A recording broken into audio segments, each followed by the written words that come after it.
Welcome to Pulse, the podcast channel where timeless stories are retold with the heartbeat of emotion. At Pulse, we bring classic literary works to life, reimagining them with deep feelings and meaningful lessons.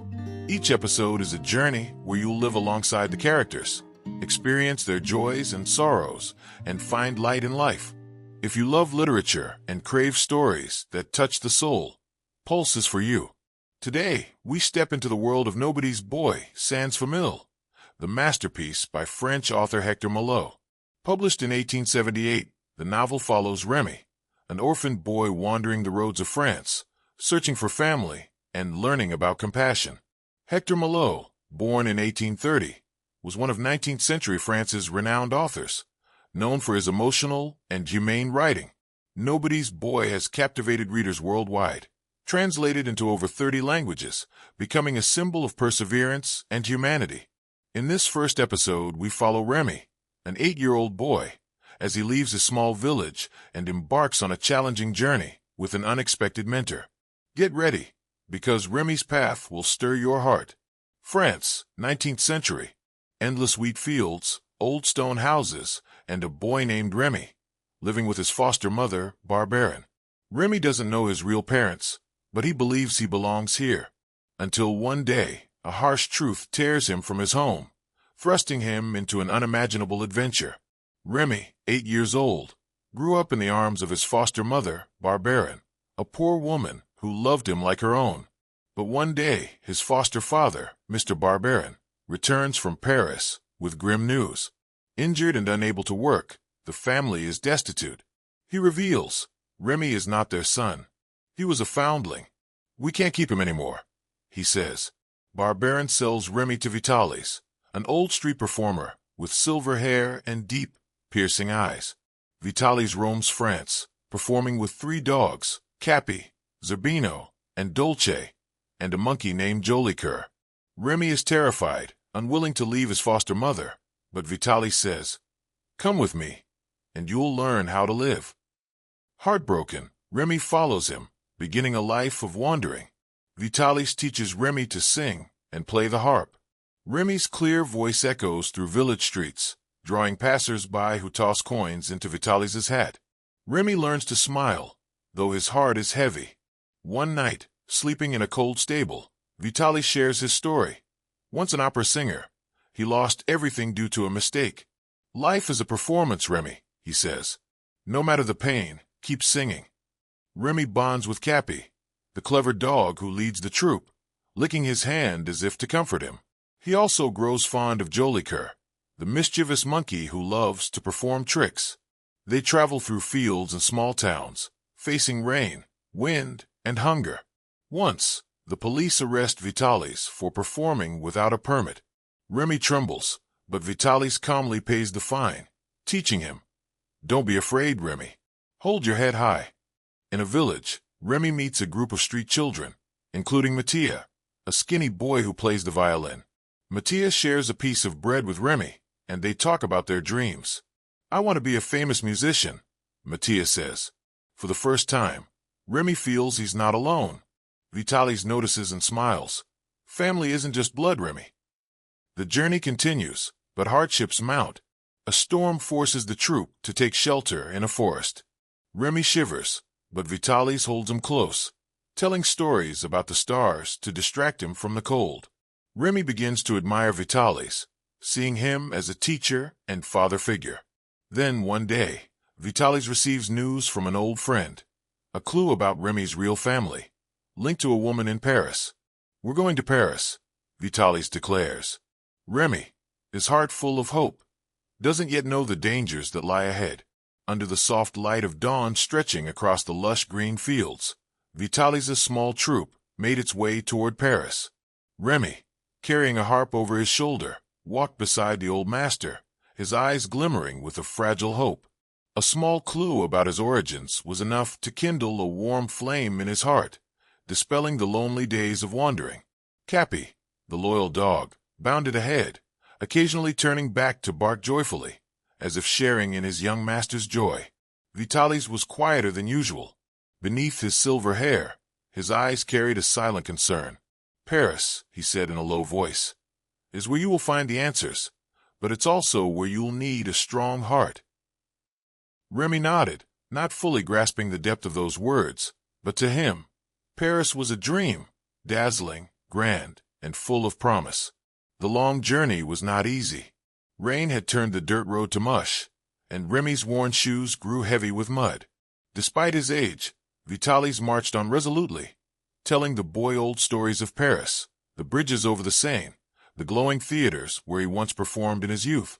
Rémi listened with starry eyes, though a quiet unease crept into his heart. Would that person still remember him? At last, they reached the outskirts of Paris. The city unfolded like a giant painting. Rooftops crowded together, smoke rising from chimneys, the clatter of carriages, and the murmur of passers-by. Rémi clutched Vitalis's hand, heart pounding. Cappy grew restless too, pressing against the boy's leg, eyes darting around. They found lodging at a small inn where Vitalis had a contact, Martin, a gaunt man with a sharp gaze. "I've made some inquiries," Martin whispered. "The woman once lived in Saint-Germain. But be careful, there are people who don't want the past uncovered."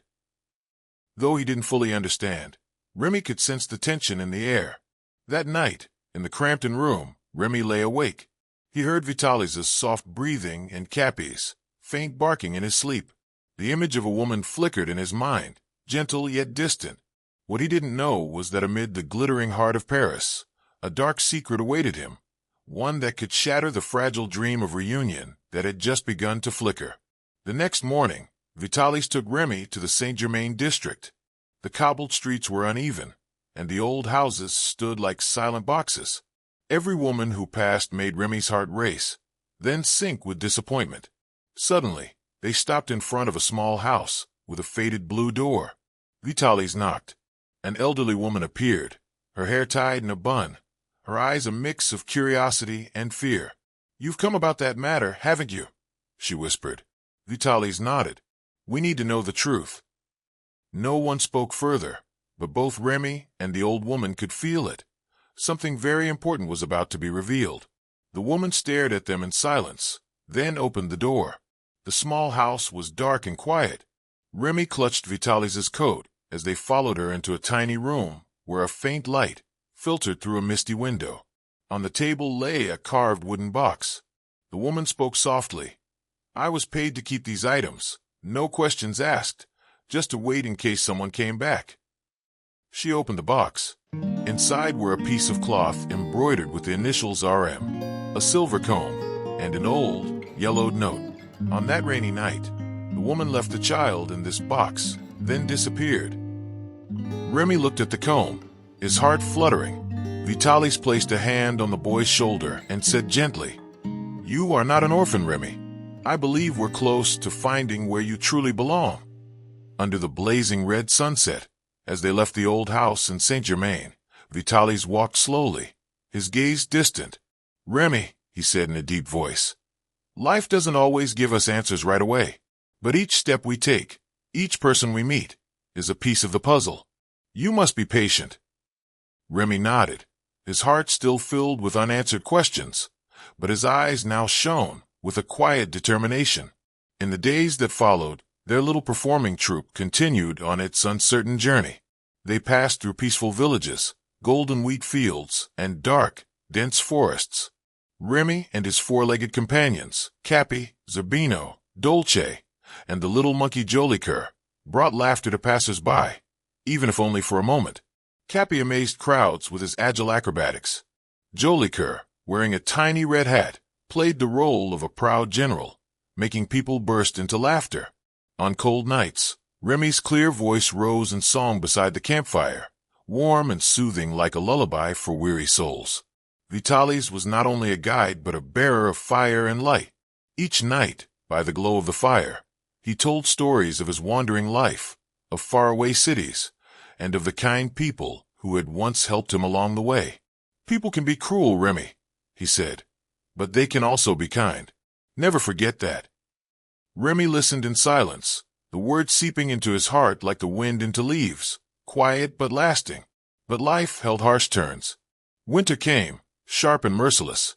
One evening, during a performance in a small town, a group of drunkards stirred trouble, throwing stones at the troop.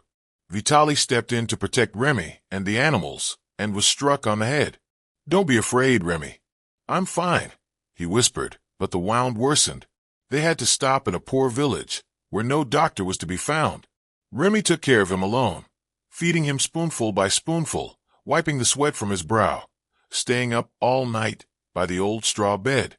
Cappy lay silently by his side, and even Jolicoeur, usually mischievous, clung to Vitaly's, his small eyes full of sorrow.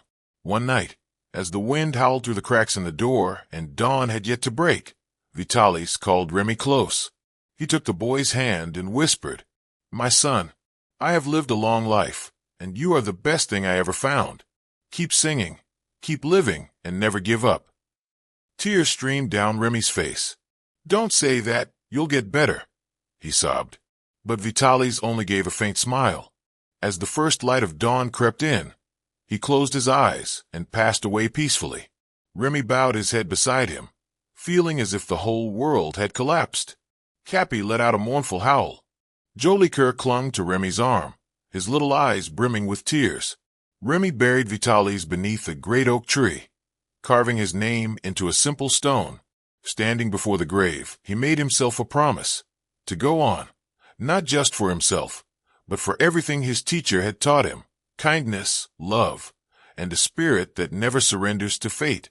That day, Rémi turned away from the grave, gripped the harp strap tightly, and led his little friends onto the road ahead. He didn't know where he was going, but in his heart, he believed one thing. As his master had said, every step is a piece of the puzzle, and one day, he would find the full picture of his own life.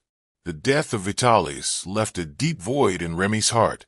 The 12-year-old boy, along with his 3 dogs, Cappy, Zerbino, Dolce, and the monkey Jolicoeur, stood silently by the simple grave beneath the old oak tree. Winter blanketed the road ahead in white, as if trying to swallow all remaining hope. Clutching Vitaly's harp, Rémi told himself, "I must carry on, not just for him, but for myself." Life on the road, without Vitaly, was harsher than ever. Without his mentor to guide him, Rémi's performances became awkward, fewer people stopped, and the small coins earned barely bought a loaf of bread. Cappy looked at him with anxious eyes, while Jolicoeur grew weaker, his fur losing its shine. One day, while performing in a small town by the Garonne River, Rémi was teased by a group of children. They threw stones, frightening Zerbino, who ran away. In chasing after him, Rémi slipped and fell into the cold river. Fortunately, a kind boatman named Bernard rescued him and offered a place to sleep in his granary, warning, "This world isn't meant for lonely children. You need a friend, a home." Bernard's words awakened something in Rémi. He found Zerbino, but the dog's injured leg made performing impossible.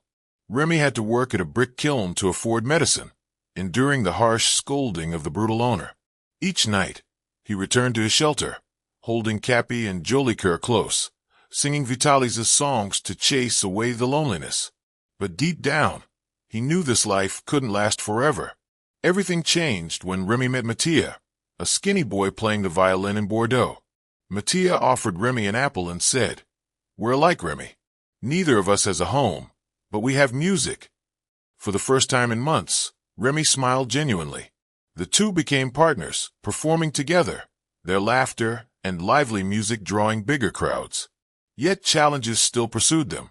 One night near Lyon, a group of thieves attacked, stealing their money and nearly capturing Jolicoeur. Mattia bravely struck a thief with his violin, helping them escape. At dawn by the stream, Rémi said, "You're the bravest person I know." Mattia shrugged, pride shining in his eyes. In Avignon, they met a mysterious woman named Claire, who spoke of the name Milligan and a missing child with eyes like Rémi's. She left a note. "Find Mr. Gaspard in Marseille. He knows the truth." Though doubtful, Rémi resolved to go with Mattia, unwilling to miss the chance to learn who he really was. The arduous journey weakened Jolicoeur, who eventually passed away in a small village. Rémi buried the monkey beneath an olive tree, tears streaming down his face. "Thank you for always being by my side." Mattia embraced him, sharing the sorrow silently. Upon arriving in Marseille, they found Mr. Gaspard, an old sailor with a scarred, weary face.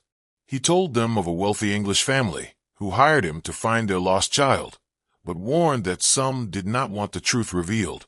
If you want to know more, go to Paris. But be careful. The truth always comes with danger. Paris unfolded before Rémi like a magnificent yet mysterious painting, where oil lamps glittered on cobblestone streets, and the Seine quietly whispered its silent stories. Rémi, along with Mattia and the three dogs, Capi, Zerbino, and Dolce, walked through the heart of the city, carrying burning hope and heavy anxiety. Mr. Gaspard's message from Marseille, "Find the truth in Paris, but be careful," was like a guiding flame. Rémi didn't know what awaited him, but he believed Paris would reveal the secret of his origins. Rémi and Mattia rented a small attic in the Montmartre district, where the noise of the market blended with the scent of freshly baked bread. They continued performing in squares, from Place de la Concorde to the banks of the Seine. Rémi's clear voice, Mattia's sweet violin, and the charming antics of Capi and Zerbino attracted crowds. But Paris was not only full of smiles. Dark corners of the city concealed dangers the two boys had never faced. One afternoon, while performing near Notre Dame Cathedral, Rémi received a mysterious letter from a stranger. Inside was a note. "You are the heir of the Driscoll family. Come to the Grand Hotel tonight to learn the truth." Rémi was stunned, his heart pounding. The name Driscoll was not Milligan, the clue that Mrs. Clare and Mr. Gaspard had mentioned, but he could not ignore any chance. Mattia, with his keen intuition, warned, "I don't trust this letter, Rémi. Something's wrong." But Rémi, desperate to know about his family, convinced Mattia to go along. "If this is the truth, I have to face it," he said. At the Grand Hotel, Rémi and Mattia were led into a luxurious room where a man claiming to be James Driscoll awaited them. He looked noble, but his cold eyes sent shivers down Rémi's spine. "Boy, I have been searching for you for a long time," Driscoll said in a deep voice. "You are the lost son of the Driscoll family, a wealthy English lineage. Stay with me, and you will have everything: money, fame, a home."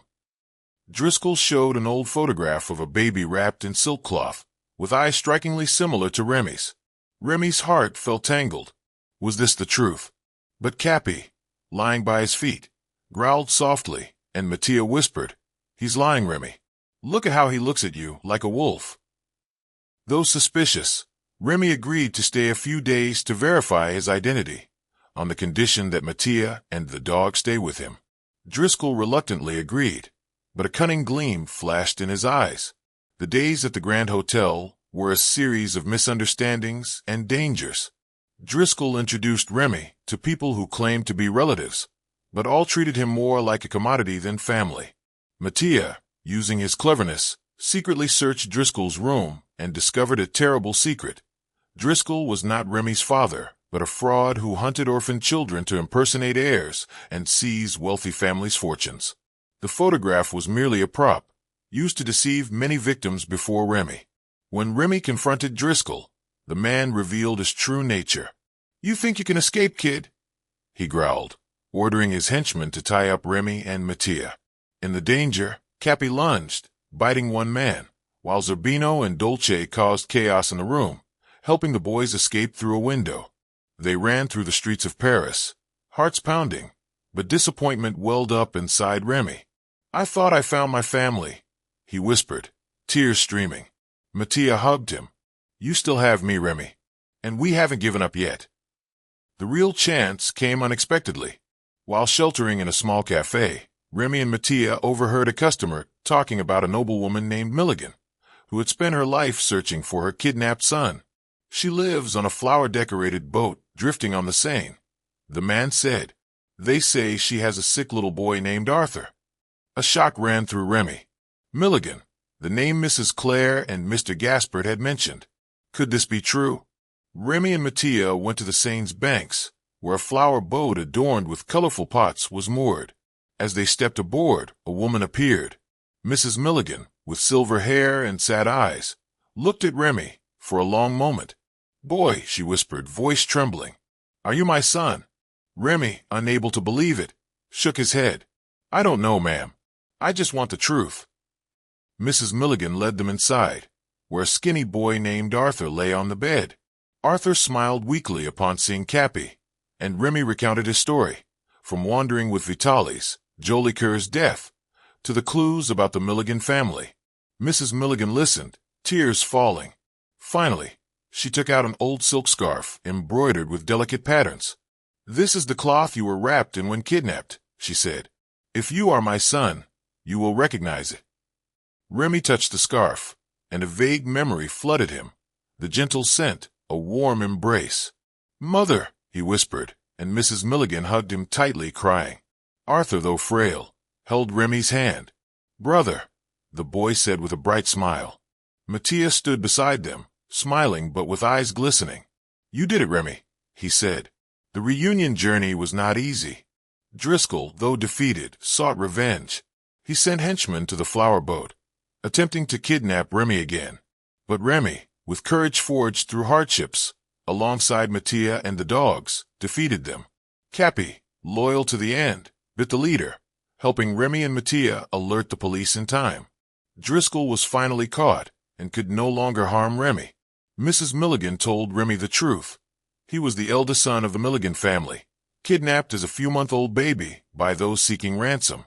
She had relentlessly searched for him, from England to France, and Arthur, Rémi's younger brother, was her reason to live. "You have come home," she said, stroking Rémi's hair, "and I will never lose you again." On the flower boat, where Rémi sat with Mrs. Milligan and Arthur, alongside Mattia, Cappy, Zerbino, and Dolce, he gazed at the Seine sparkling under the moonlight, filled with gratitude. He had not only found his family but also realized his own worth, the kindness, strength, and friendship that carried him through the darkest days. The long and arduous journey had ended, but Vitalis's lessons, Mattia's loyalty, and family love would forever be a flame in Rémi's heart.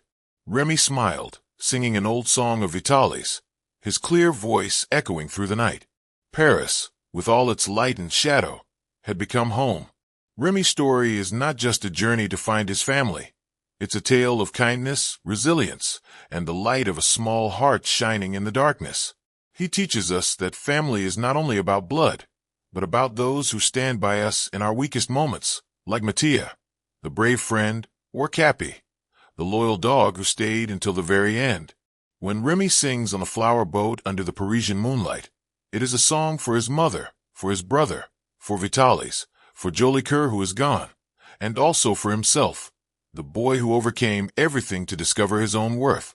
Perhaps we all have a journey like Rémi's, days of being lost, moments when we feel like giving up, but believe that light always exists, even if it's just in a smile, a hug, or in your own heart. Keep walking, keep singing, and keep believing in goodness. Thank you for tuning in to Pulse today. If Rémi's story touched your heart, share it with those you love.